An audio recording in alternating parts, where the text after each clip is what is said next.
जज्बातों की दुनिया। भावनात्मक कहानियाँ हमारे जीवन में गहरा असर डालती हैं, क्योंकि हम सब न सिर्फ एक दूसरे से भावनात्मक रूप से जुड़े होते हैं, बल्कि हम दूसरों की भावनाओं की कद्र भी करना जानते हैं।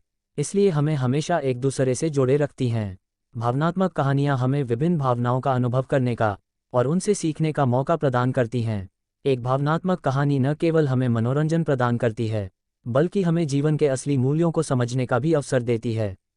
जीवन की विभिन्न परिस्थितियों का सामना भी कई बार हम इन्हीं भावनात्मक कहानियों के माध्यम से सीखते हैं और उनसे संघर्ष करने के तरीकों को सीखते हैं।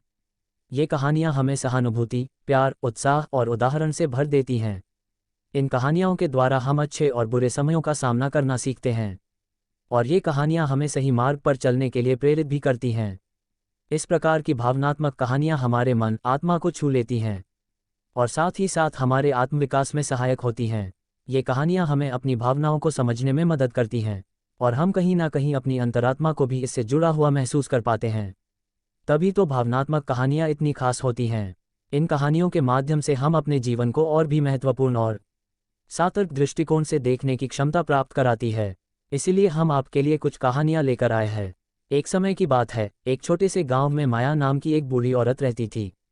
वह एक साधारण और संतुष्ट जीवन जीती थी, लेकिन उसके दिल में पास के शहर की यात्रा करने की गहरी इच्छा थी। ये शहर अपने हलचल भरे बाजारों और जीवंत वातावरण के लिए जाना जाता था, कुछ ऐसा जो माया ने कभी अनुभव नहीं किया था। एक दिन माया का पोता आरव उससे मिलने आया। जब वह शहर के बारे में बात कर रही थी, तो उसकी आंखों में उत्साह की चमक देखकर आरव ने उसकी इच्छा को पूरा करने का फैसला किया। उसने अपनी दादी की इच्छा पूरी करने के लिए दिन रात कड़ी मेहनत की, पैसे कमाए और बचाए तथा अपनी दादी माया को उसके जन्मदिन पर शहर के लिए ट्रेन टिकट देकर आश्चर्यचकित कर दिया। आरव का उपहार। जैसे ही माया ट्रेन से उतरी, उसकी आंखें शहर की चकाचौंध को देखकर आश्चर्य से बड़ी हो गईं। जीवंत रंग, बाजार का शोर और सड़क के भोजन की गंध ने उसकी इंद्रियों को भर दिया। आरव ने बाजार में घूमते हुए व्यस्त सड़कों पर हो रही हर हलचल से उसका मार्गदर्शन किया और माया का दिल कृतज्ञता और खुशी से भर गया। शहर के बाजार में घूमते घूमते उन्हें हाथ से बने आभूषण बेचने वाली एक छोटी सी दुकान दिखी। उस दुकान में माया की नज़र दिल के आकार के पेंडेंट वाले एक नाजुक हार पर पड़ी। वह उस हार को खरीदना चाहती थी, मगर बोलने से झिझक रही थी, क्योंकि वह आरव पर अधिक खर्चों का बोझ नहीं डालना चाहती थी। आरव ने अपनी दादी को उस हार के लिए मन ही मन खुश होते देख लिया, और वह उनके दिल की बात को भी अच्छे से समझ गया था।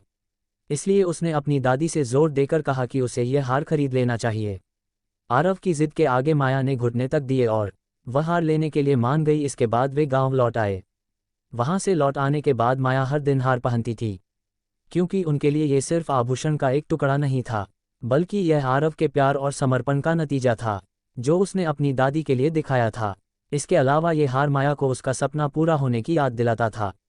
कई साल बीत गए और अब माया उम्र के साथ बूढ़ी हो चली थी और उम्र के लगभग आखिरी पड़ाव पर ही पहुंच गई थी। एक दिन आरव ने माया को पेड़ के नीचे बैठे विचारों में खोया हुआ पाया, तो वह उत्सुकतावश माया के पास गया और उनसे पूछने लगा कि वो ऐसे क्यों बैठी हैं। जवाब में माया ने उसे हार सौंपते हुए कहा, मेरे प्यारे आरव, इस हार में मेरे जीवन की सबसे अनमोल यादें हैं। ये हार तुमने मुझे दिलाया था उस वक्त जब मैं इसे खरीदने की इच्छा रखती थी।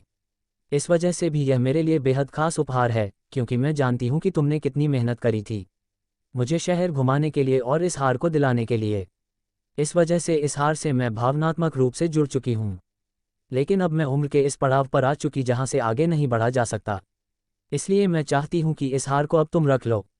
यह हार तुम्हें हमेशा मेरी याद दिलाएगा, और ये भी कि दुनिया का अगर सबसे अनमोल कोई तोहफा है तो वह प्यार ही है, और यह हमेशा तुम्हें याद रखना है कि प्यार सबसे खूबसूरत उपहार है जो हम किसी को दे सकते हैं। अगर हो सके तो हमेशा ऐसे ही रहना और सबको प्यार और सम्मान देना। और अब माया ने अपनी आंखें मूंद ली थी और आरव भी माया की बात को अच्छे से समझ चुका था। बदले में वह बस हाँ में सर हिलाकर रह गया, और उसकी दादी देखते ही देखते उससे बहुत दूर जा चुकी थी। माया के प्यार की गहराई का एहसास होते ही आरव की आंखों में आंसू आ गए। उसके लिए ये हार एक अनमोल संपत्ति बन गया, जो उनके बीच साझा किए गए बंधन का प्रतीक था।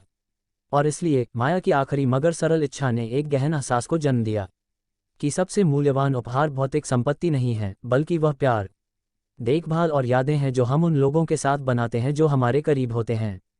और यही बात सबसे ज़्यादा मायने भी रखती है। इस कहानी से यह निष्कर्ष निकलता है कि जीवन की आपाधापी में भावनात्मक कहानियाँ वे धागे होते हैं जो हमें एक साथ बांधते हैं। वे हमें हमारी साझा मानवता, सहानुभूति की हमारी क्षमता और समय व स्थान से परे संबंधों की सुंदरता की याद दिलाते हैं। ये कहानियाँ, चाहे वे दुख के आंसू लाएं या खुशी के आंसू, हमारे दिलों को इस तरह छूने की ताकत रखती हैं जैसे कोई और नहीं कर सकता।